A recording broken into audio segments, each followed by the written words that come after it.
ஒரு குண்டு ஒரு தீவிரவாதி வெடிச்சா 2 குண்டு சுடுற ஒருத்தர் ஹோம் மினிஸ்டர் இருக்காரு. ஒரு குண்டு நீ போட்டேன்னா 2 குண்டு காலி. ஒரு காலத்தில் சொல்லுவான், பசுபதினு நேபாளத்தில் கோவில் இருக்கு, பசுபதிநாதர். ஆந்திராவில் திருப்பதி. இந்த திருப்பதியும் பசுபதிக்கும் இடையில இருக்கிற ஒரு கோடு போட்டா அதுக்கு பேர் ரெட் காரிடர்னு அர்த்தம். சிவப்பு தடம் அப்படி வச்சுங்க, ரெட் காரிடர். பூரா மாவோயிஸ்ட். எத்தனை மாவட்டம் தெரியுமா? அதுல 150க்கும் மேற்பட்ட மாவட்டங்கள். சைடுல கொஞ்சம் கணக்கெடுத்தா 300 மாவட்டம். நக்சல் இன்ஃபெஸ்டட் டிஸ்ட்ரிக்ட்ஸ்ங்கறான். இவ்வளவு மாவட்டங்களும் ரெட் காரிடர். இவ்வளவுலையும் மாவோயிஸ்ட் பயங்கரவாதம்.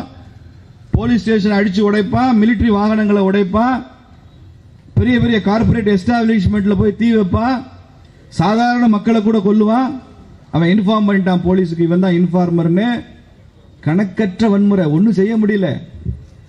இன்னைக்கு 150 போலீஸ் ஸ்டேஷன் இல்லைங்க, வெறும் 20, 150 மாவட்டத்தில் இல்லை, வெறும் 20 போலீஸ் ஸ்டேஷன் லிமிட்டுக்குள்ள தான் மாவோயிஸ்ட் இருக்கு.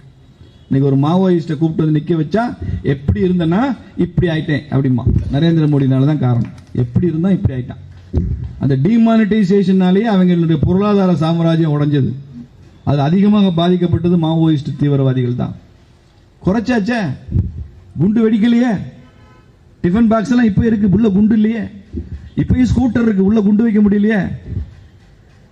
அப்படி ஒரு ஹோம் மினிஸ்டர், அப்படி ஒரு பிரைம் மினிஸ்டர், எல்லாத்தையும் தாண்டி அப்படி ஒரு தேசிய பாதுகாப்பு ஆலோசகர் அஜித் தோவல்.